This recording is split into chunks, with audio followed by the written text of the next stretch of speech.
এর আগে পরে দেখ, এর ইতিপূর্বে আমরা ভারতবর্ষের ইতিহাস দেখেছি দলিত হওয়ার জন্য পিটিএ মেরে দিয়েছে।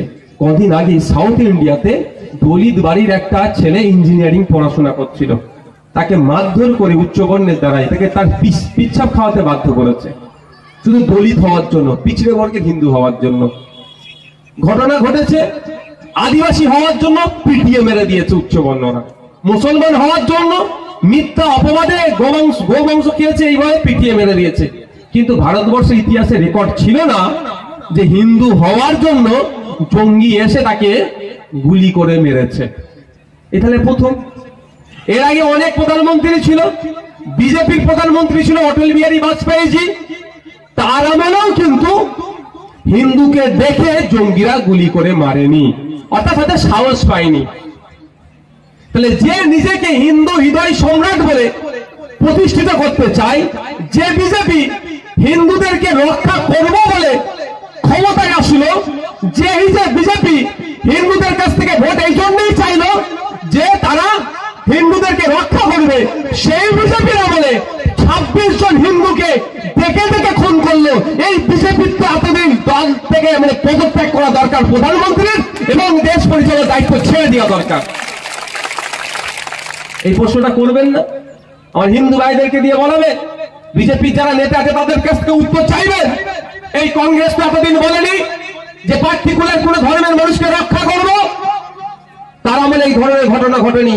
তোমরা বলেছো হিন্দুদের রক্ষা করব, হিন্দু বিপদে আছে বলেছিলে, কিন্তু ইতিপূর্বে এত বিপদে থাকেনি দেশ স্বাধীন হওয়ার পর থেকে যতটা বিপদে মোদির আমলে আছে, এখনকার বিজেপির আমলে আছে।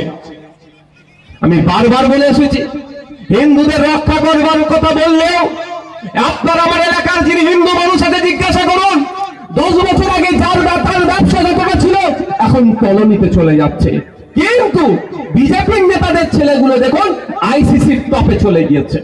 ভালো কথা, গিয়েছে ভারতবর্ষের একজন মানুষ, আমার অত বিরোধী নয়, কিন্তু যে জীবনে ব্যাটে হাত দেয়নি সে আইসিসির চেয়ারে বসে আছে, বুঝতে হবে। তাহলে হিন্দু বিপদে বলে ক্ষমতায় আসলো, আপনার পাড়ার রাম কাকা রমেন কাকা অবস্থা দেখুন কলোনিতে চলে যাচ্ছে, আবার অন্য এক হিন্দু আইসিসি চেয়ারম্যান পদে চলে যাচ্ছে।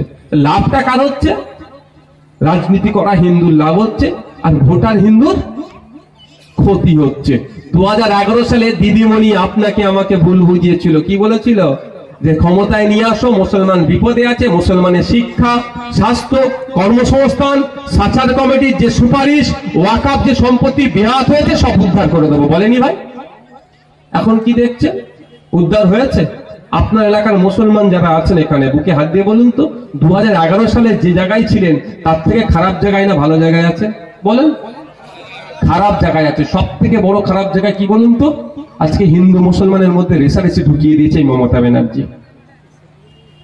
যেটা আগের দিনে আমরা খেতে না পেলেও এক মঞ্চায় বসে আড্ডা মারতাম হিন্দু মুসলমান মিলে, কোনো অসুবিধা ছিল না। এখনো তো খেতে পাচ্ছি না, এখন ওই এক মাছাতে বসাটাও দূরে সরিয়ে দিয়েছে। তার অন্যতম প্রধান কারিগর হচ্ছে তৃণমূল। এই যেদিন থেকে মমতা ব্যানার্জি মাথায় ঘুমটা দিয়ে ইফতার করা শুরু করেছে, সেই দিন থেকে হিন্দু মুসলমানের মধ্যে লড়াই ঢুকিয়ে দিয়েছে। তাই আপনার ইচ্ছা হলে আপনি মুখ্যমন্ত্রী আসুন না, হিসাব না পড়ে আসলে কি আপনাকে আমরা ঢুকতে দেবো না? ভাই দেবেন নাকি? একজন হিন্দু ধর্মের মানুষ যদি কপালে তিলক কেটে এসে এখানে বসে, আমি তাকে বারণ করবো? তার ধর্মীয় পরিচয়। আমার একটা হিন্দু মা যদি এসে সিঁদুর পরে এখানে বসে, তাকে বারণ করবো? ঠিক একই ভাবে একটা আমার মা যদি এখানে বোরকা পরে এসে বসে, তাকে বারণ করবো? কেউ করা যায় না, কারণ তার ধর্মীয় পরিচয়। কিন্তু আমাদের স্টেজে আসলে আপনাকে হিন্দু হলে আপনাকে সিঁদুর মুছে আসতে হবে, মুসলমান হলে আপনাকে বোরকা খুলে আসতে হবে, এরকম কিছু ব্যাপার আছে কি?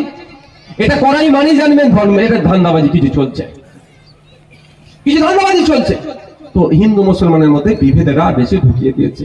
তা বন্ধুগণ, বিজেপিকে প্রশ্ন করতে হবে যে তোমার আমলে দেখে দেখে 26টা হিন্দুকে কিভাবে খুন করলো, এর জবাব তো তোমাকেই দিতে হবে।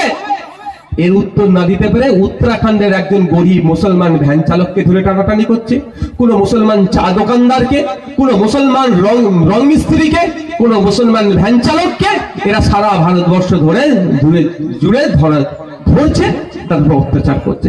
এদের ধরার প্রশ্ন দরকার ছিল দেশের প্রধানমন্ত্রীকে জিজ্ঞাসা করার, বিজেপি পার্টিকে জিজ্ঞাসা করার।